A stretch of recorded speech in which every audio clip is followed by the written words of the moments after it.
নবীজি এবং আমাদের বড় আম্মা নাম হলো খাদিজা রাদিয়াল্লাহু তাআলা আনহা।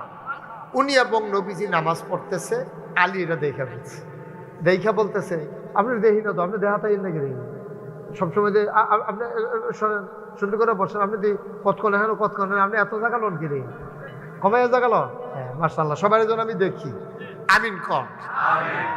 তো আম্মাজান খাদিজা আর নবীজি ঘরের ভিতরে দরজা বন্ধ করে, তখন তো তারা সংখ্যা একেবারে কম, মাত্র দুইজন। নবীজি তো নবী, আর প্রথম উম্মেত হইল আম্মাজান খাদিজা। তো কয়জন হয়েছে? এটা যদি টের পায় তো খবর আছে।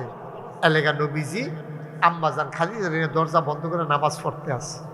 এর ভিতরে এই শুধু মানুষ আলী নবীর ঘরও আছে। আচ্ছা, আলী এ নবীর ঘর আইল করতে, এটা তো আম্মাজান খাদিজার ঘর। এই ঘরে তো আলী থাকার কথা না। নবীজি বিয়া করার কারণে আম্মাজান খাদিজার ঘরে চলে আসছে, কিন্তু আলী আসলো কেমনি? বাসর ঘরে নবীজি খুব দুঃখ ব্রাহ্রাকান্ত, চোখের পানি পড়তেছে বাসর ঘরে, বিয়ার রাত। তা আম্মাজান খাদিজা, আপনি কি মন খারাপ, কান্দেন কেন? আমার এই পছন্দ হয় নাই, আপনি কি এই বিয়েতে রাজি ছিলেন না? সুবহানাল্লাহ বলবেন না? নবীজি বললেন, খাদিজা বিষয়টা এরকম না, আমি কাঁদতেছি একটা অন্য বিষয়। কয় কি? আমার যখন আম্মা মারা গেছে, খুব খেয়াল করে না, আমার যখন আম্মা মারা গেছে তখন আমার বয়স হলো মাত্র 6 বছর। কয় বছর? 6 বছর বয়স। আম্মা মারা যাওয়ার পরে আমি কাঁদতে আছি, কই যায় কেডা আমার আদর করে খাওয়াইব, কেডা গোসল করাই দেব, কেডায় ঘুম পাড়াই দিব, কেডায় লোকমা দিব, কেডায় ঘুমের ভিতরে পেশাব ধরলে বাইরে লয়ে যাইব, এটি চিন্তা করতেছে, কাঁদতেছে। নবীর চাচা দাদা আব্দুল মুত্তালিব, কিনা আব্দুল মুত্তালিব, এই তো আপনি এখন বলেছেন দাদার নাম কি? Abdul Muttalib. ভাইয়া নবীজিরে নাতিরে বুকটার লগে মিশাইয়া ধরছে, নাতিরে ও আদরের নাতি, কান্নার দরকার নাই, তোর আব্বা নাই, তোর আম্মা নাই, টেনশনের দরকার নাই, আমি দাদা আব্দুল মুত্তালিব তো আছি, আমি তো এখনো মরে যাই নাই, আয় আয় আয় আমার সাথে ঘরে চলে আয়। নিয়ে গেলেন দাদার ঘরে। 3টা বছর 9 বছর বয়স পর্যন্ত, 6 থেকে 9, এই 3টা বছর নবী বড় হইছে আমাদের নবীর দাদা আব্দুল মুত্তালিবের ঘরে। বলেন সুবহানাল্লাহ। এগুলো বন্ধ আর দুজন না, হ্যাঁ এটা শেষ ধরো আপনারা একবারে মনোযোগের সাথে। আপনি তো আমার সম্পর্কে বোধ হয় ওনার ধারণা কম, খুব মনোযোগ, একেবারে খরগোশের মতো কান খাড়া করে, মাছের মতো নিষ্পলক নয়নে একটা কথাও যেন হারাই না। প্রতিটা কথা আমরা একেবারে অন্তরের ভিতরে গেঁথে ফেলবো। জীবনে যদি কোনোদিন আর মাহফিল শোনার সুযোগ না পাই, আজকের মাহফিলটা যেন চলার জন্য, সারাটা জীবন চলার জন্য যেন সহজ হয়ে যায়। সবাই করা আমিন। আমরা কি কেউ কল্পনা করছিলাম এখতিয়ার ভাই যে মারা যাবো গা? ওখানে তো হ্যান্ডবিলটার নাম দেওয়া রয়েছে, হ্যান্ডবিলটার নাম দেওয়া রয়েছে, রঙের গড়া যে দৌড়াইতে আছে, আপনি বুঝেন কিছু? নামটাও তো রয়েছে এখনো। হুজুর আসবে, কি পেরেশানি। গিয়া জুয়েল যখন দেখতে গেছে, কান্দা দিছে, মাহফিলের কি খবর? সুবহানাল্লাহ সুবহানাল্লাহ। আমার মনটাই খারাপ হয়ে গেছে, শরীরটা। এই তো জীবন, এখান থেকে আমরা উঠে যেতে পারবো? কে বলছে আপনারে? কে দিছে এই সাহস? আপনি এখান থেকে উঠে যেতে পারবেন এই গ্যারান্টি আপনারে দিছে কে? খুব মনোযোগের সাথে একটা কথা যেন হারিয়ে না যায়, আমরা গভীর খেয়াল করে কথা শুনবো ইনশাআল্লাহ। সবাই পড়েন আমিন। নবীজির বয়স এখন কত? 9। 6 তো গেছে আম্মা মারা যাওয়ার পর। 6 আর 3 কত? 9। সুবহানাল্লাহ বলবেন না? আল্লাহর নবী এখন আব্বাও নাই, আম্মাও নাই, দাদা আব্দুল মুত্তালিবও নাই। নবীজি একেবারে অসহায় হয়ে পড়লেন। ডাক দিয়ে কেউ খাওয়াবে এমন মানুষটা রইল না। নবী দাঁড়িয়ে দাঁড়িয়ে কাঁদতেছেন, কিংকর্তব্য বিমূঢ়, কি করবেন বুঝতে পারতেছিলেন না। এমন সময় নবীর চাচা আবু তালেব দৌড়ে নবীর কাছে আসলেন, টান দিয়া বুকের সাথে মিশাইয়া ধরলেন, ধরে কয়, মোহাম্মদ, ও মোহাম্মদ, তুই টেনশন করিস না, যার কেউ নাই তার আল্লাহ আছে। আর আমি তোর চাচা আবু তালেব তো এখনো বেঁচে আছি, আয় আয় আয়। হাতে ধরে ধরে টানায় ডানায় ধরে ধরে টেনে টেনে নিয়ে গেলেন। ওনার স্ত্রীর নাম ছিল ফাতেমা, নবীর চাচি। আবু তালেবের স্ত্রীর নাম কি? কথা কয় না সবাই, কি না? ফাতেমা বলতে পারেন না? ফাতেমা নাকি ফেসলে গেছে কি? ফাতেমা নবীর চাচির কাছে নিয়ে গেলেন নবীকে। আবু তালেব হাতে ধরে রাখছে, ডাক দেয়া কয়, বিবি, ও বিবি, তার নাম মোহাম্মদ, তার আব্বা আব্দুল্লাহ ভাই সাহেব তো দুনিয়ায় মারা গেছে আগেই, তে জন্মের আগে। তার মাও নাই, তার দাদাও নাই। বিবি গো, সে যাবে কই? আমি আমার ঘরে নিয়ে এসেছি, তারে যদি তুমি আদর করে রাখবা, ওয়াদা করো, তাইলে আমাদের ঘরে রাখবো। আর যদি বলো তুমি তারে আদর করে রাখতে পারবা না, এটা আমার বরদাস্ত হবে না, সহ্য হবে না, আমি তারে রাখবো না আমার ঘরে। তুমি কথা দাও, ঘরে যখন রান্না হবে আগে আমার মোহাম্মদ খাবে, তারপরে আমার ছেলেরা খাবে। এটা কি সত্যিখানি কথা মনে করছে? সারাটা বাংলাদেশে এরকম একটা চাচা বার করেন তো, বের করেন একটা চাচা। আমার সন্তানদের আগে আমার ভাতিজা খাবে, তারপরে আমার ছেলেরা খাবে, এই কথা তুমি দাও। আবু তালেব কাঁদতেছেন। কি সুন্দর চেহারা নবীর, নবীর চেহারার দিকে তাকাইয়া ফাতেমা, নবীর শাশুড়ির নাম কি নাম, উনি আর বরদাস্ত করতে পারলেন না, উনি কান্না শুরু করে দিলেন। ডাক দেয়া কয়, স্বামী, ও স্বামী, আমি কথা দিলাম আমার ঘরে রান্না হলে আগে খাবে মোহাম্মদ, তারপরে খাবে আমার ছেলেরা। চারটিখানি কথা মনে করবেন, যেমন তেমন কথা।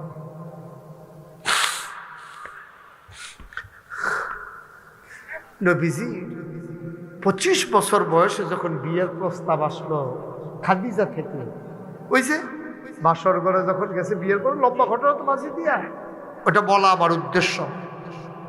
বাসর ঘরে যখন গেল নবীর মনটা খারাপ। খাদিজা জিজ্ঞেস করে, আমাদের আম্মা খাদিজা রাদিয়াল্লাহু তাআলা আনহা, উনি জিজ্ঞেস করে, আপনার মন খারাপ কেন, কাঁদেন কেন? আল্লাহর নবী কয়, খাদিজা,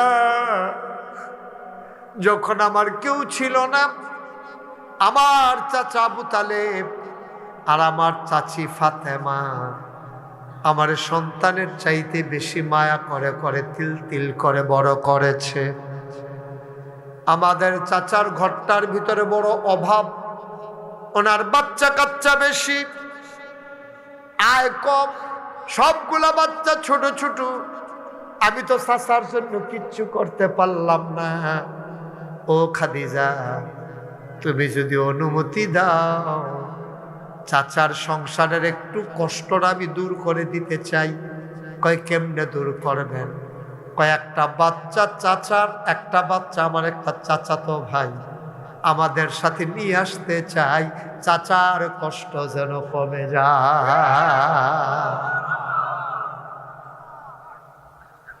খাদিজা, এটা লেগে আপনি কান্দন লাগে, এটা একটু কইলেই তো হয়। আমার ঘরে কেউ আছে?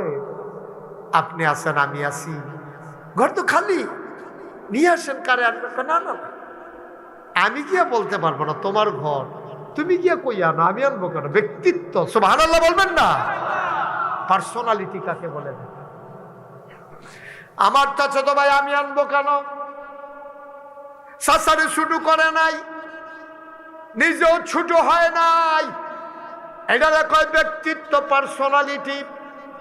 আর আমাদের চরিত্র হইল এমন, ইমামতি টিকাইতে গিয়া আমরা ফিরালি টিকাইতাম গিয়া, দেখা গেছে মুরিদের কথায় ফির সাপ নাচে, ওই মসজিদ কমিটি ইমামরে ঘুরায়, বাজার কইরা ইমামরে দিয়া ব্যাগ বাইক ফাড়া। দুনিয়ার কেউ কাউরে খাওয়াইতে পারে না, ঠিক কিনা কর? কারণ গোলামি করে ইমামতির দরকার নাই, অনেক হইছে, কম করো নাই তোমরা। তোমাদের বিরুদ্ধে কথা যাওয়ার কারণে আবার মসজিদের মিম্বার থেকে তোমরা ইমামকে নামিয়ে দিয়েছো বেজ্জতি করে। তোমরা কম তামাশা করো নাই। মাহফিলের মঞ্চ থেকে কোরআনের কথা বলার কারণে মাহফিলের মাইক কেড়ে নিয়ে বক্তাকে বেজ্জতি করেছো।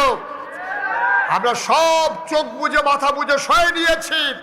তবে মনে রাখবো, বাধা আসবে তো লড়াই হবে।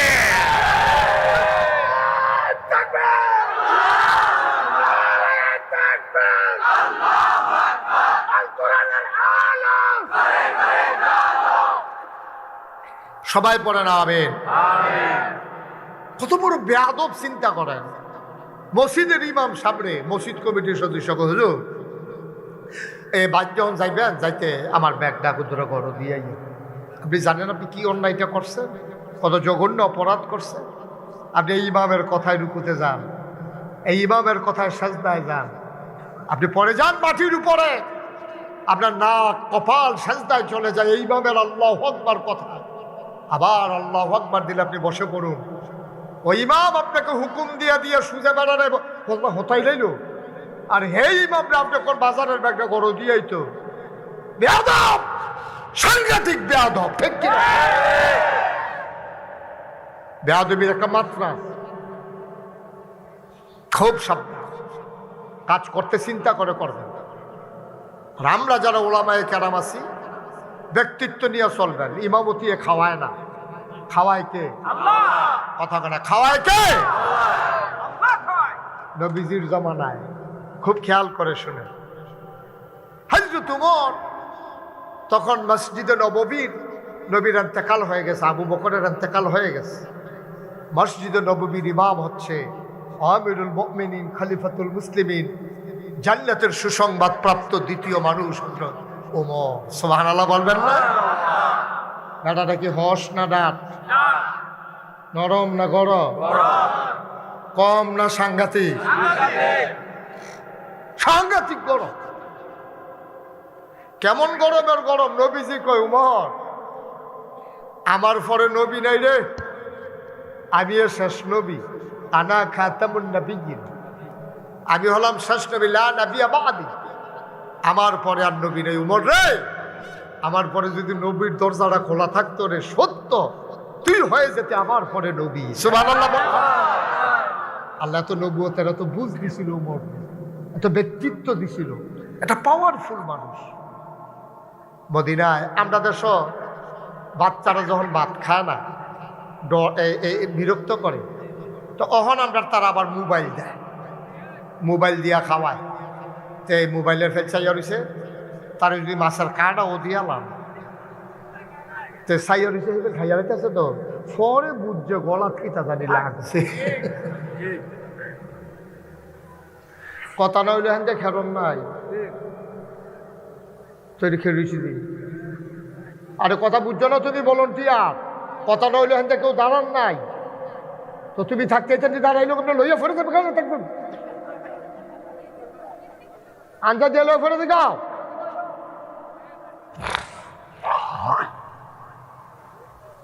এটা মনে করছো কতক্ষণ পরে মাইক সাইডে দিতে আছে, সাংঘাতিক দেরি হইব। এমন আছে ফজরের আজানও দিতে পারে নমুনা। তো ঠিক করে চেষ্টা করতে বই তারা বসাও। একটা লোক ভলান্টিয়ার ছাড়া দাঁড়াই থাকবেন না। আমিন কন, জোরে কন। পেছনে যারা দাঁড়িয়ে আছেন দয়া করে বসে পড়ুন, হগলাগুলো বিছাই দেন। ওয়াজ মাত্র শুরু হইতেছে, ওখানে আমি ভিতরে ঢুকতাম পারছি না, বাড়ি দিয়ে ঘুরতে আসি। মারহাবা কয় না রে হযরত ওমর। দাদাটা কি হস না ডাক? আমরা দেশে ছুটটা সেটটা ভাত না খাইলে মোবাইল দেয়, কার্টুন দেয়, তো হেই ফেলছে খাই আল্লাহ। তবে কথা একটা মনে পড়ছে, এটা কি করে এটা? আরে আগে খাওয়াইতে পারছে না রে। বাচ্চার যে অসুখ হয়েছে তো ট্যাবলেট দিছে বাচ্চারা খাইতো। তো বাচ্চা ওষুধ দেখলে তে বমি বমি বাবু থেকে তে আর খায় না। তাই এবার গার্জিয়ানের চিন্তা করলো কি তা করো। তখন গার্জিয়ানে মিষ্টি দেওয়া, তার আবার মিষ্টি পছন্দ। গার্জিয়ানে করছে কি মিষ্টির ভিতরে ট্যাবলেট দিয়া, দোকানদারে কইছে 2টা মিষ্টি বানাই দিয়া, আমার ফুতে মিষ্টি খায়, ট্যাবলেট খাইতো চা না, তো ট্যাবলেটটা যদি ভিতরে দিয়া দেন তো মিষ্টির লোকে খাইয়া লাইব। এই বুদ্ধি আবার মিষ্টি দোকানদারে গিয়া মিষ্টি বানাইতে কইছে ভিতরে ট্যাবলেট দিয়া। এবারে তো মনে করছে আবার আর না খাইয়া পারতো না। সন্ধ্যার পরে ফুতেরে গিয়েছে, গেছে ফুতরে মিষ্টি যে আনছিলাম খাই সত্যি? হ মিষ্টি ডি খাইছি, বিসিডি হালাই দিছি।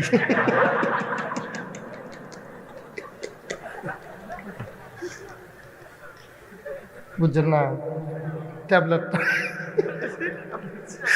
মিষ্টিটা খাইছি, বিসিডি হালাই দিছি। এবারে আরে বানাইলাম যে উদ্দেশ্য, এটা তো পাও গেল। মুসলমান, মদিনার মহিলারা বাচ্চাকে যখন ওষুধ খাওয়ায়, ট্যাবলেট খাওয়াইতো, ওষুধ খাওয়াইতো, যখন খাবার খাওয়াইতো খাইতে চাইতো না, বাচ্চারা বিরক্ত করত। আমাদের দেশে অনেক মহিলারা কয় বাগাইয়ে বাগাইয়ে, বিড়ালাইয়ে বিড়ালাইয়ে, কইয়া কইয়া বাচ্চারে ডর দেখায়।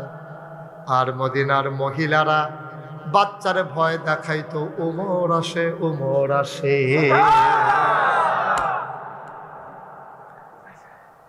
এই কথা কইয়া বাচ্চারা খানা খাওয়াইতো, উমরে বাচ্চারা বেড়াই ডরাইতো। কত আরেকটা মনে পড়ছে, এটাও কই দিতা। হযরত উমর নবীজির সাথে দেখা করতে যাবেন, এর ভিতরে বাড়ির সামনে গেছে উমর, ভেতর বাহিতে বাড়িতে নবী আর 9 জন স্ত্রী। নবীর বিবি ছিল 11 জন, 2 জন দুনিয়া থেকে বিদায় হইছে। নবীজি দুনিয়ায় থাকতে 2 জন আম্মা ইন্তেকাল করেছেন, বাকি রইছে 9 জন। নবী যখন ঘরে গেলেন, 9 জন নবীকে ঘেরাও দিয়া বসে গেলেন। সবাই যার যার দাবি দাওয়া করলেন, আমার চাদর লাগবে, আরেক আম্মা কয় আমার বালিশ লাগবে। একটা বালিশে কেমনে ঘুমাই, আপনি একদিকে আমি একদিকে, এমনি কি ঘুমান যায়নি? 2টা বালিশ লাগবো। আরেক বিবি কয় নবী গো, আপনি যে ওই দিন ঘুমের তুরটা গেছেন, আপনার ফিডের দিকে চাইয়া দেখছি খেজুর পাতার পাটির দাগগুলো আপনার পিঠের উপরে উঠে গেছে। একটা নরম বিছানা নাই, আপনার একটা তুষক লাগবো, ডেকসি লাগবো, বাসন পেয়ালা লাগবো। সব বিবিরা মিলে মিলে নবীর কাছে দরখাস্ত দেয়। নবী চুপ মেরে বসে আছেন।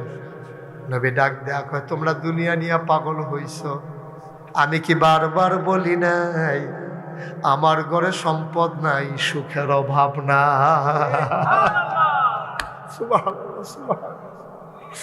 আমার ঘরে সম্পদ পাইবা না, কিন্তু আমার ঘরে সুখের অভাব হবে না। আমি কি বলি নাই? তোমরা এটা বুঝছে দাইছো, এখন তো দাবি দেওয়া করতেছ কেন? নবীর বিবিরা ডাক দেওয়া কয়, স্বামী গো, ও স্বামী, আপনি চিন্তা করেন না, আপনি ইচ্ছা করলে দিতে পারেন। আল্লাহ না আপনার জিগাইছিল, উহুদের ভাবটা যে স্বর্ণ বানাই দিতে কইছিল আল্লাহ, আপনি না করছেন কি হচ্ছে? আপনি হকইলে তো কারবারটা করতেছে, কন্যা দিয়া বেচা বেচা ডেকসি কিনা লাইলাম, আপনি না করে না ফেসটা লাগাইছে। আপনি চাইলে তো আল্লাহ দিয়া দেয়। এবার নবীজি ডাক দেয়া কয়, বিবি গো, কত সত্য মনে করছো? আল্লাহ যখন জিব্রাইলরে পাঠাইছে উহুদের পাহাড় স্বর্ণ বানাই দিতে চায়, আমি বলছি জিব্রাইল গিয়া বলে দিও আমি নবীরে আর পরীক্ষার দরকার নাই, আমি দুনিয়া বিক্রি করে দিয়েছি জান্নাতের বিনিময়ে। কত মজার মজার কথা যে কোরআন শরীফে আছে, আপনি ফললে উঠতেন আর মনে করতেন না। কোরআন শরীফে কিন্তু ডুই, হ্যাঁ, কোরআনে ঢোকার আগে সবাই শয়তান থেকে ফানাহ চাই, যিনি রহমান তার নামে শুরু করি। সবাই পড়েন আউযু বিল্লাহি মিনাশ শাইতানির রাজিম। বিসমিল্লাহির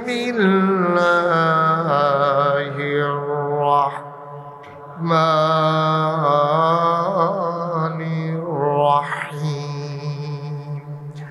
ইন্নাল্লাহা আশতারা মিনাল মুমিনিনা আনফুসাহুম ওয়া বিআন্না লাহুমুল জান্নাহ। সুবহানাল্লাহ কয় না? কত মজার কথা। ও বিবি ঠিক কইছ, আল্লাহ আমারে কইছিল উহুদের পাহাড়টা আমার জন্য স্বর্ণ বানাই দেবে। আমি কেঁদে কেঁদে বলেছিলাম মাওলা ও রব্বে করিম, আপনার বন্ধুরা আপনি এখনো চিনেন না, আপনি আমারে জিজ্ঞেস করেন উহুদের পাহাড়টা স্বর্ণ নেব কিনা। আমি কি কোনোদিন আপনার লোকে দুঃখ করছি? আমি তো দুনিয়াটাকে বিক্রি করে দিয়েছি, বিনিময়ে আমি জান্নাত বেছে নিয়েছি।